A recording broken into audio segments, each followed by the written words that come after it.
Luar biasa. Semoga Jakarta mencontoh program Bobi yang di Medan. Bobi belum jadi gubernur namun sudah menorehkan prestasi untuk rakyat. Bagaimana nanti kalau sudah jadi gubernur? Beruntunglah warga Medan yang punya wali kota seperti Bobi.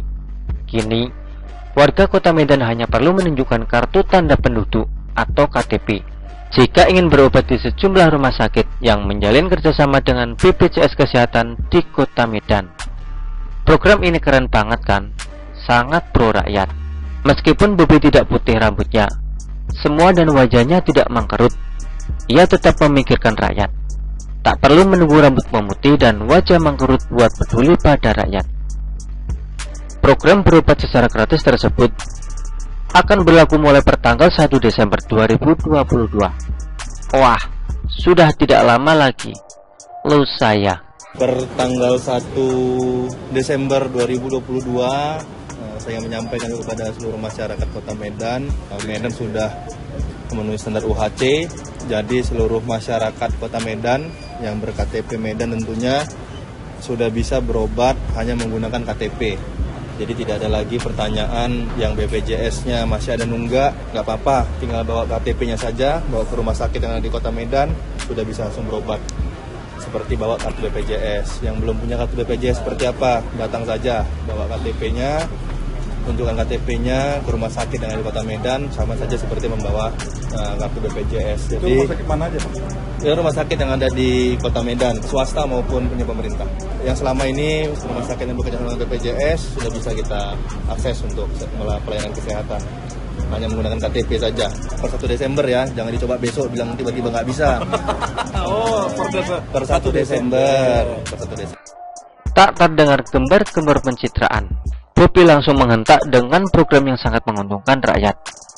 Adakah warga Jakarta yang baca artikel ini setuju jika Bobi jadi gubernur Jakarta nanti? Tulis di kolom komentar ya. Jadi jangan tanya dan bandingkan dengan pemimpin atau calon pemimpin lain yang selevel Bobi atau di atasnya sedikit. Seperti misalnya membandingkannya dengan orang-orang yang sudah menjabat gubernur. Ridwan Kamil selama menjabat gubernur Jawa Barat, bagaimana program-programnya? Apakah sudah sangat menguntungkan rakyat? Ganjar Pranowo selama menjabat gubernur Jawa Tengah, bagaimana juga kinerjanya? Apakah benar-benar sudah membuat rakyat merasakan manfaat kehadiran seorang pemimpin? Hovifah selama menjabat gubernur Jawa Timur, apa saja yang dilakukannya? Apakah hari-harinya dilalui selama ini adalah untuk rakyat, untuk membuat rakyat mendapatkan hak-haknya?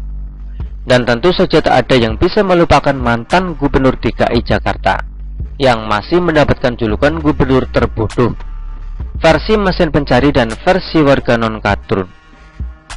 Siapa lagi kalau bukan Anies Baswedan?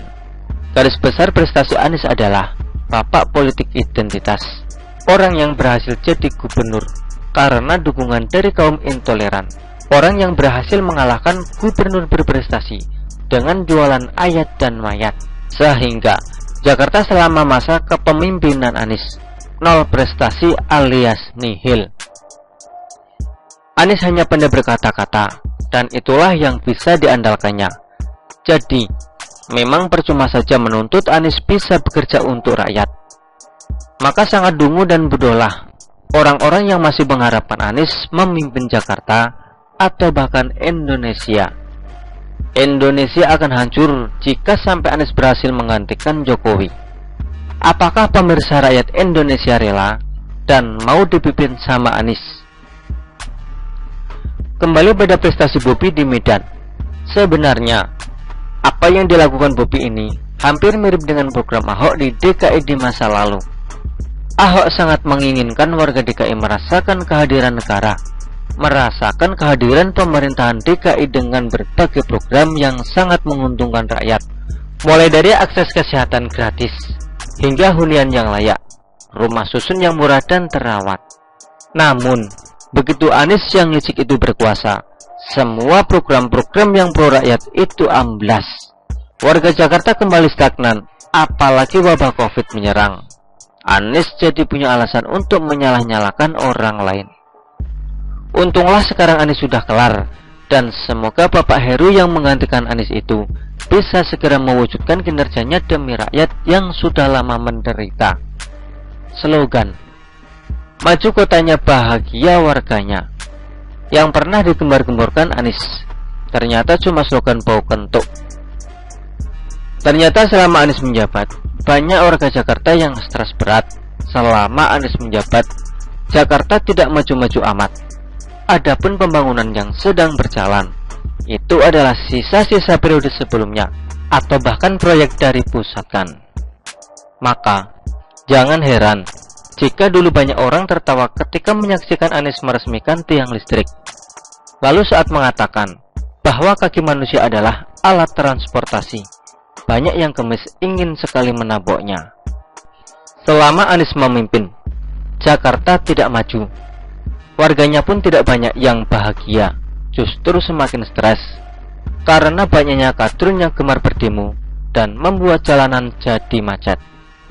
Warga kadrun paling bising dan berisik beragama.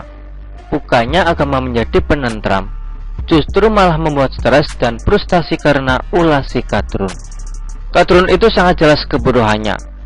Sudah tahu Anies tidak memberi manfaat bagi warga Jakarta, malah masih mendukungnya mati-matian.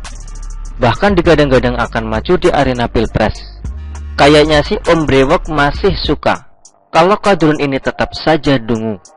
Karena dengan begitu, masih bisa jualan agama di pentas politik nasional.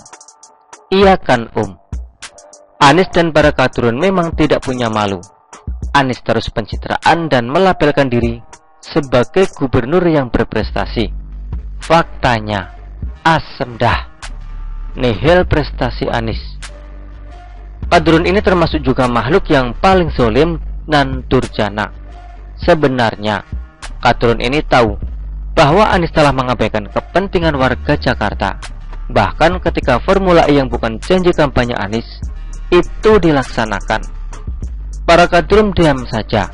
Padahal program kesehatan untuk rakyat itu yang sangat penting. Seharusnya program yang seperti Bobi lakukan di Medan itu dilaksanakan juga di Jakarta. Jadi, sebagai warga Jakarta, saya membutuhkan pemimpin yang mendahulukan kepentingan rakyat. Kepentingan rakyat yang paling fundamental itu adalah kesehatan. Jika warga sehat, maka stres dan frustasi bisa dikurangi, sehingga warga bisa bahagia.